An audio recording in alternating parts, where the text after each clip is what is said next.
आपको पता होना चाहिए कि क्रिएटिव होने के लिए आपको क्रिएटिव जॉब करने की ज़रूरत नहीं होती है। हर इंसान के अंदर क्रिएटिविटी होती है, भले ही आप रॉक स्टार हों या संडे एंजॉय करने वाले स्टूडेंट। हर किसी के अंदर भर भर कर क्रिएटिविटी होती है। बस फर्क इस बात का रहता है कि आप अपनी क्रिएटिविटी की पहचान कर पाते हैं या नहीं कर पाते हैं। इस किताब की समरी में आपको ऐसे कई टूल्स बताए गए हैं जिनकी मदद से आप खुद की क्रिएटिविटी को एक्सप्लोर कर लेंगे। इस समरी में आप जानेंगे कि अपने बॉस को अपनी वर्थ कैसे दिखानी चाहिए, क्रिएटिविटी एक आर्ट है और आप आर्टिस्ट कैसे बन सकते हैं, कैसे आपकी क्रिएटिविटी बढ़ सकती है और क्या आपको क्रिएटिविटी का मेन फंडा मालूम है।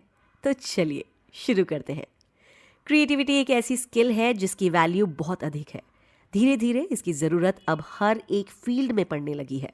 हालांकि क्रिएटिविटी में बाकी स्किल्स की अपेक्षा काफ़ी ज़्यादा उतार चढ़ाव देखने को मिलता है।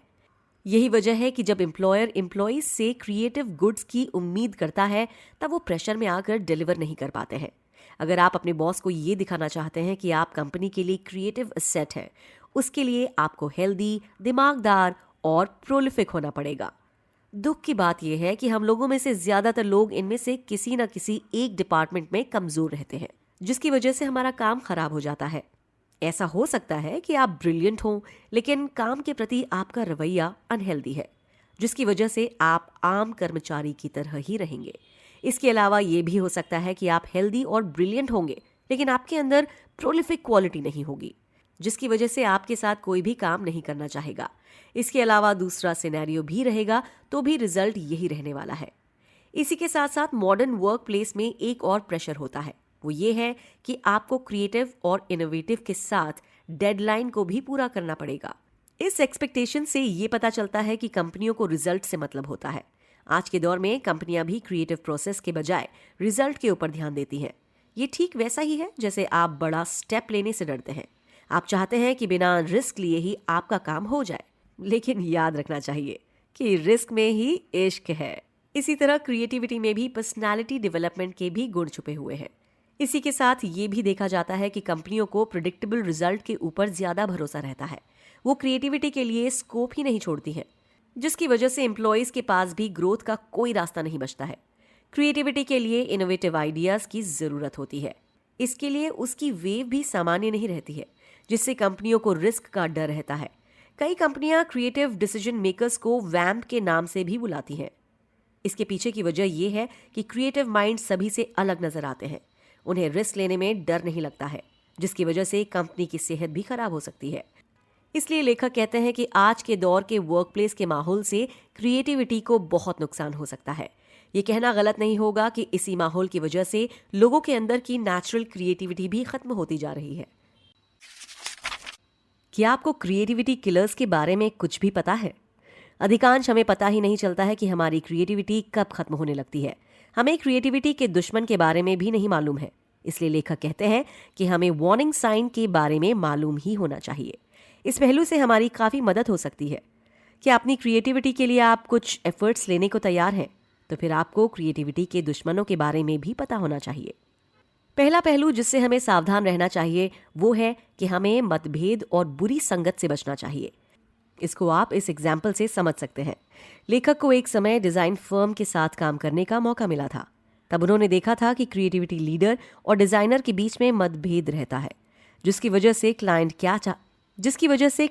क्या चाहता है इस बात को लीडर डिजाइनर को ठीक से बताता नहीं था, जिसकी वजह से क्रिएटिव काम खराब होता था।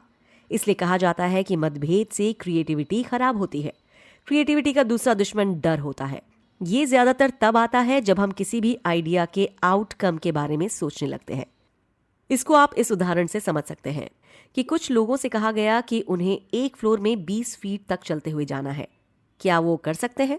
इस सवाल के जवाब में ज्यादातर लोगों ने कहा कि वो इस काम को बिना किसी गलती किए हुए कंप्लीट कर देंगे।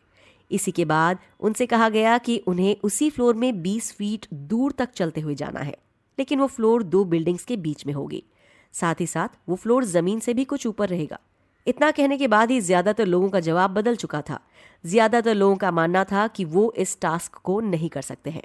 इस एग्जाम्पल से आप समझ सकते हैं कि रिजल्ट का डर इंसान की सोच को बदल कर रख देता है। यही कारण है कि ज्यादातर लोग क्रिएटिव काम की शुरुआत बस इसलिए नहीं कर पाते हैं क्योंकि उन्हें खराब रिजल्ट का डर रहता है। अब बारी आती है क्रिएटिविटी के तीसरे दुश्मन की। उस दुश्मन का नाम है एक्सपेक्टेशंस का बहुत ज्यादा होना। जब उम्मीद बहुत अधिक होती है तो फिर क्रिएटिविटी अपने आप कम हो जाती है। अब तक हमें कुछ क्रिएटिविटी के दुश्मनों के बारे में तो पता चल चुका है। अब हमें उन चीजों के बारे में जानने की जरूरत है जिनकी वजह से हम क्रिएटिविटी को बढ़ा सकते हैं।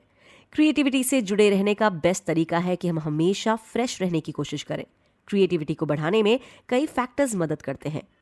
उनमें से सबसे महत्वपूर्ण फैक्टर का नाम फोकस है। लेकिन यहाँ सवाल ये उठता है कि लैक ऑफ फोकस की दिक्कत क्यों आती है। आपको बता दें कि लैक ऑफ फोकस के दो मुख्य कारण होते हैं। पहला, अनहेल्दी मान्यताएं।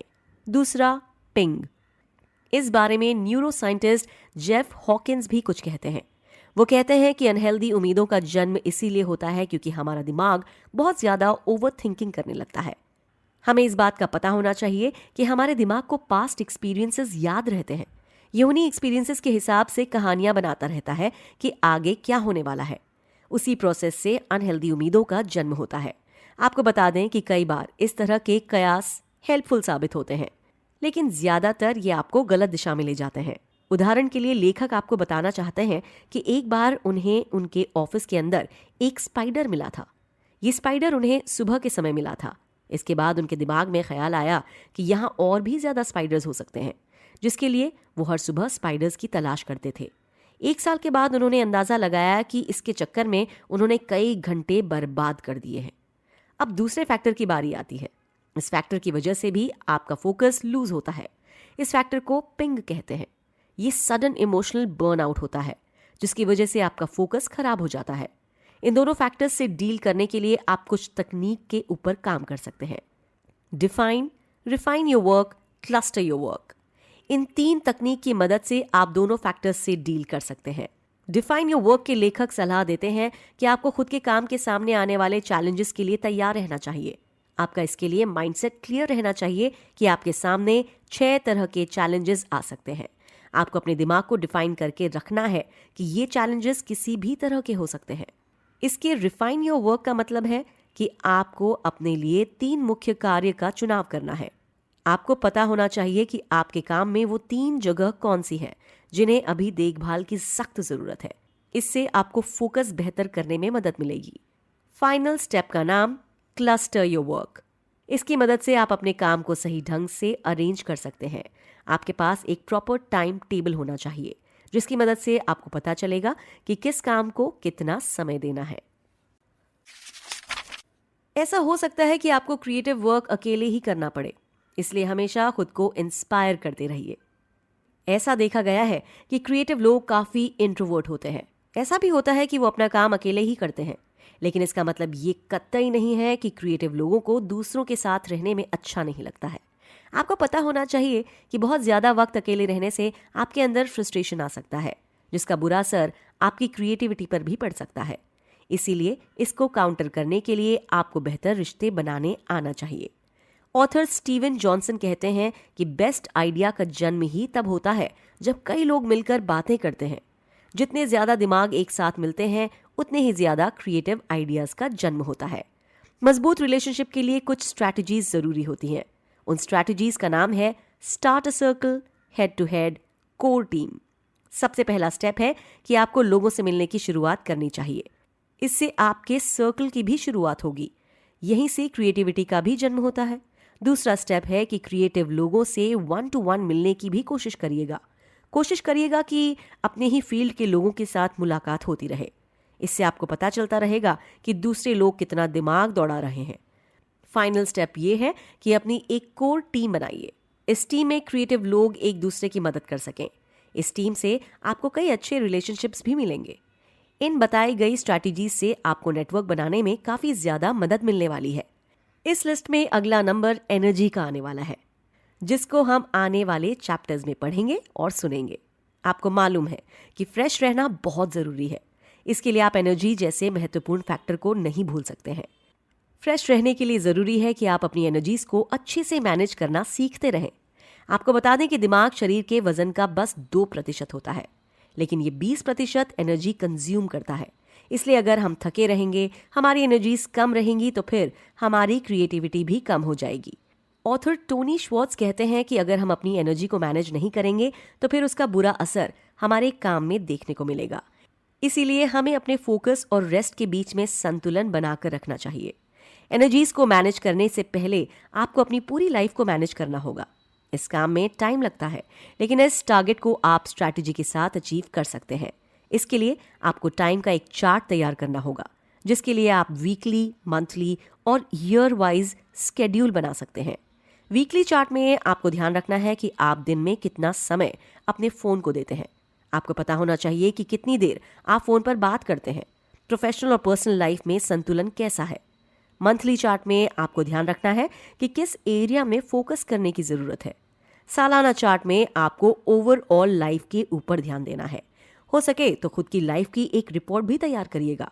इसके बाद एनर्जी को मैनेज करने का फाइनल स्टेप आता है। इसकी मदद से आपको लेस इफेक्टिव एक्टिविटी को लाइफ से हटा देना है। क्रिएटिविटी आ गई, लेकिन असली चैलेंज तो अब शुरू होता है कि उसे मेंटेन कैसे रखना है। हमने कई बार सुना है कि हम वही बन जाते हैं जैसा हम खाते हैं, लेकिन आपको पता होना चाहिए कि कुछ ऐसा ही हमारी क्रिएटिविटी के साथ भी होता है। अच्छा क्रिएटिव आउटपुट के लिए जरूरी है कि उसका इनपुट भी क्रिएटिव रहे। आपके पास सिचुएशंस चैलेंजिंग, रेलेवेंट और डाइवर्स होनी चाहिए। इसमें कोई दो राय नहीं है कि पॉप कल्चर ट्रेंड्स के लिए अच्छा सोर्स है, लेकिन अपने नजरिए के विस्तार के लिए आपको क्रिएटिव होना जरूरी है। इसके लिए जरूरी है कि आपकी नजर और भी सोर्सेस की तरफ होनी चाहिए। इसके साथ ही साथ आपको ये भी ध्यान रखने की जरूरत रहती है कि आपके सोर्स रेलेवेंट रहें। ये सिर्फ किसी एक प्रोजेक्ट की बात नहीं हो रही है। इसीलिए आपको ऐसी स्किल्स के ऊपर काम करना चाहिए जिससे आपको लॉन्ग टर्म में मदद मिल सके। क्रिएटिव होने का और उसे मेंटेन करने का सबसे अच्छा तरीका क्या है? आपको बता दें कि सबसे अच्छा तरीका है कि आप खुद के ऊपर काम करते रहें। आपको पता होना चाहिए कि अभी आपको कौन कौन सी स्किल के ऊपर काम करने की जरूरत है। इसलिए कहा जाता है कि क्रिएटिव होने के साथ साथ इनोवेटिव होना भी बहुत जरूरी है। इसलिए बहुत जरूरी होता है कि आपको पता रहे कि आप क्या कंज्यूम कर रहे हैं। आपको पता होना चाहिए कि आपका उठना बैठना किस तरह के लोगों के साथ है। अगर आपका इनपुट सही रहेगा तो फिर क्रिएटिव आउटपुट भी सही ही आएगा। खुद के इनपुट के ऊपर ध्यान देना आपकी ही जिम्मेदारी है। इसलिए चैप्टर की शुरुआत में ही बता दिया गया था कि आप वैसा ही बन जाते हैं जैसा आप खाना खाते हैं। ऐसा ही कुछ क्रिएटिविटी के मामले में भी होता है। आप जिस तरह की इंफॉर्मेशन को ग्रहण करेंगे, आपका आउटपुट भी कुछ वैसा ही आएगा। इसलिए आपको अगर राइटर बनना है तो फिर आपको बहुत ज्यादा पढ़ना चाहिए। किताबों से दोस्ती ही आपको लेखन के क्षेत्र में आगे लेकर जाएगी। लेखक सलाह देते हैं कि अपनी ही लाइफ की नोट्स बनाना मत भूलिएगा। इस एक स्टेप से आपको पता चलेगा कि आप कितनी ग्रोथ कर रहे हैं। अब हम फ्रेश रहने के फाइनल स्टेज में आ चुके हैं, जिसकी गाड़ी आकर टाइम पर रुकती है। कई लोगों के मन में सवाल रहता है कि क्या क्रिएटिव काम में भी नंबर ऑफ आवर्स मैटर करते हैं? इसका जवाब है नहीं, लेकिन क्वालिटी ऑफ आवर्स मैटर करते हैं। ज्यादातर टाइम मैनेजमेंट में आपको बताया जाता है कि आपको नोटिस करना है कि कितने घंटों का काम हुआ है, लेकिन क्रिएटिविटी में ऐसा नहीं है। यहाँ कितने घंटे काम किए हैं ये मैटर नहीं करता। तो फिर क्या मैटर करता है? बात बस एक ही जगह आकर रुक जाती है कि आप काम कैसा कर रहे हैं। अगर आप अच्छा काम कर रहे हैं तो फिर आपको घंटों के बारे में सोचने की जरूरत नहीं है। कम समय में भी अच्छा काम करने के लिए आप कई मेंटल एक्सरसाइज की मदद ले सकते हैं। इसमें आपकी मदद योग और ध्यान भी कर सकते हैं। इसलिए कहते हैं कि अपनी दिनचर्या में फन एक्टिविटी को जोड़ने की कोशिश करिए। इससे आपको काफी ज्यादा मदद मिलेगी। इससे आपका फोकस बेहतर रहेगा, जिससे आपकी क्रिएटिविटी भी काफी बढ़ेगी।